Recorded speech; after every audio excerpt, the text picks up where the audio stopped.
About maybe 10 or 12 years ago, a person I knew very well, had been very helpful to me in my campaigns when I was in the Senate, came to me and said she had met this very impressive young man, and he was going to start this group to go on college campuses and try to convince young Americans that ours is the greatest country in the history of the world and that Marxism was bad.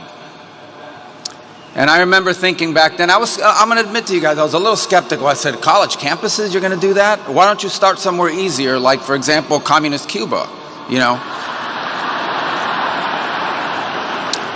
But my skepticism was proven wrong. In place after place over the last 12, 14, 16 years, we've seen this renaissance. Understand where we were at that time in our history.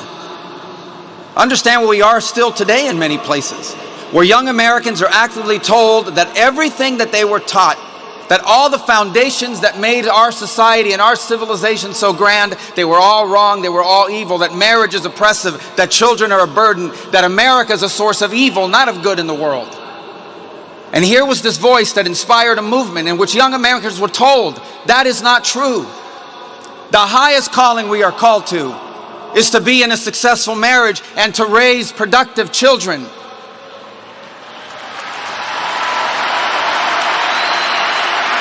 And a movement that taught them that ours was not a great country, but the greatest, most exceptional nation that has ever existed in the history of all of mankind. And that it's worth fighting for, it's worth defending, it's worth preserving, and it's worth passing on to the next generation.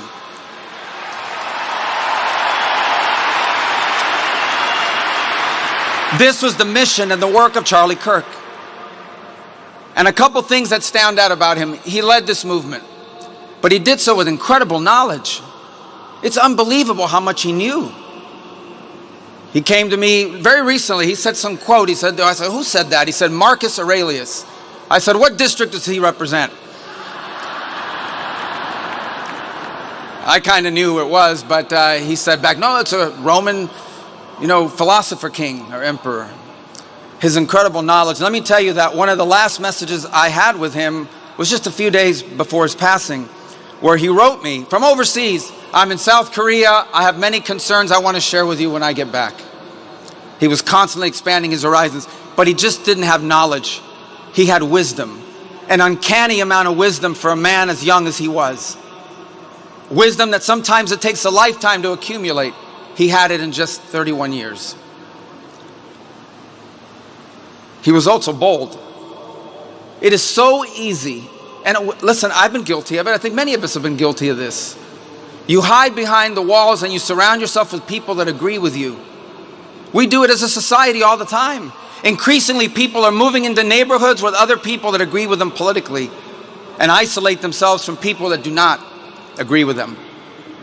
But Charlie Kirk was bold. He actively sought out to engage peacefully, respectfully, those who he disagreed with.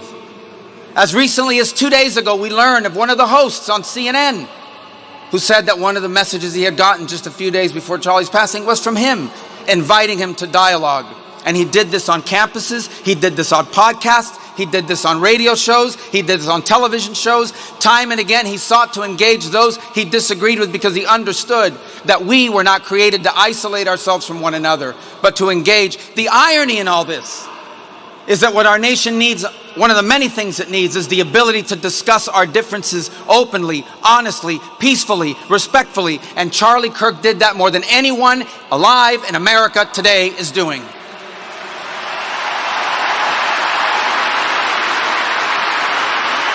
And Charlie Kirk was impactful. Impactful because of all the things I've said, but look around this place. There's 100-something thousand people here. The President of the United States is here. His entire cabinet is here.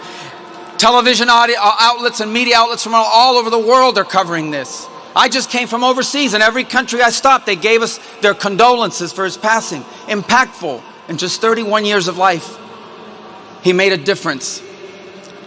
He mattered, and he will matter now more than he ever has before. And let me close with this. How do you remember? This is a memorial service. It's to honor him. How do you best remember it? I'll take the liberty of saying what I think we can best do. Look, I think he had a tremendous impact on young Americans in general. I think he had a very special and direct impact on young men in this country. That's one of the greatest developments I've seen. It's been very positive. I think we remember him for that.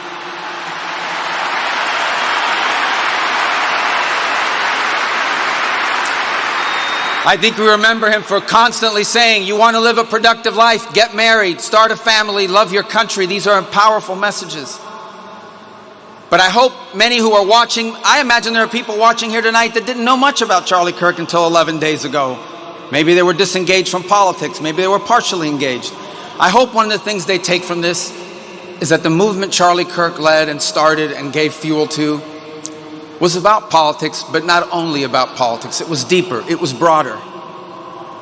And I would say that, taking the liberty, but I'm confident he would agree, one of the things he wants us to take away from this, from all of this, is the following. His deep belief that we were all created, every single one of us, before the beginning of time, by the hands of the God of the universe, an all-powerful God, who loved us and created us for the purpose of living with him in eternity. But then sin entered the world and separated us from our Creator. And so God took on the form of a man and came down and lived among us. And he suffered like men. And he died like a man. But on the third day he rose unlike any mortal man.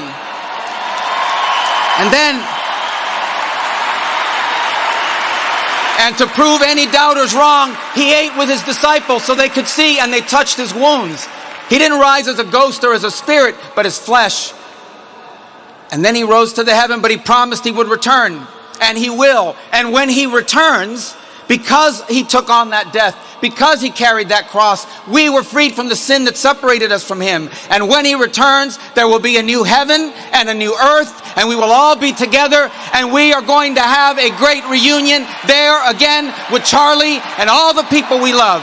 Thank you, and God bless you.